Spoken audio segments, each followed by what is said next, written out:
स्वतःच्या मुलाचा कर्करोगामुळे मृत्यू झाल्यानंतरही त्या दुःखावर मात करून सुरेश सकपाळ यांच्या सुजय प्रतिष्ठानच्या माध्यमातून सुरू असलेली समाजसेवा प्रेरणादायी आहे. त्यांच्याप्रमाणे समाजातील सेवाभाव जपण्याची आज नितांत गरज आहे. पैसा आणि पद नसतानाही सामाजिक कार्य करता येते याची प्रेरणा सुरेश सकपाळ यांच्या कार्यातून प्रत्येकाने घ्यावी असे मत निवृत्त विशेष पोलीस महानिरीक्षक विठ्ठल जाधव यांनी व्यक्त केलं. सुजय प्रतिष्ठान आणि मैत्री रक्ताची यांच्या वतीनं सुजय सकपाळ यांच्या 13व्या स्मृती दिनानिमित्त मोफत आयुर्वेदिक तपासणी व रक्तदान शिबिराचं आयोजन करण्यात आलं होतं.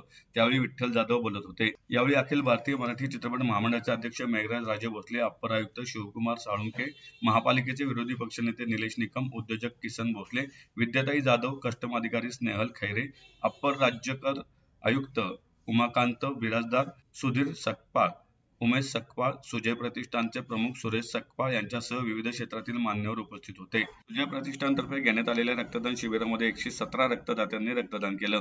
तसेच समाजासाठी उल्लेखनीय कार्य करणाऱ्या मान्यवरांना यावेळी सेवारत्न पुरस्कार देऊन गौरवण्यात आले. यामध्ये उद्योजक किसन भोसले, उमाकांत बिराजदार, सागर घोरपडे, शैलेश पालकर, विठ्ठल जाधव आणि उषा म्हात्रे यांचा समावेश होता.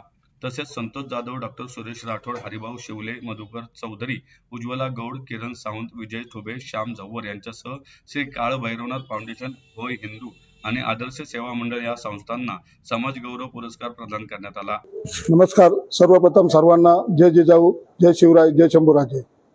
आजचा रक्तदान व पुरस्कार सोहळा आणि आयुर्वेदिक हेल्थ चेकअप हा कार्यक्रम चालू आहे आणि खाली रक्तदान सुद्धा चालू आहे. आतापर्यंत कमीत कमी 50 ते 60 बॉटल झालेले आहेत आणि खूप प्रतिसाद मिळाला आहे. कार्यक्रमाला प्रमुख पाहुणे पण बऱ्यापैकी सगळे होते, ते हजर झालेत आणि गेली 13 वर्ष हे रक्तदानाचं आणि पुरस्कार सोहळ्याचा कार्यक्रम सतत चालू आहे. अशीच शक्ती मला पुढे कार्यक्रम करण्यासाठी हीच इच्छा व्यक्त करतो.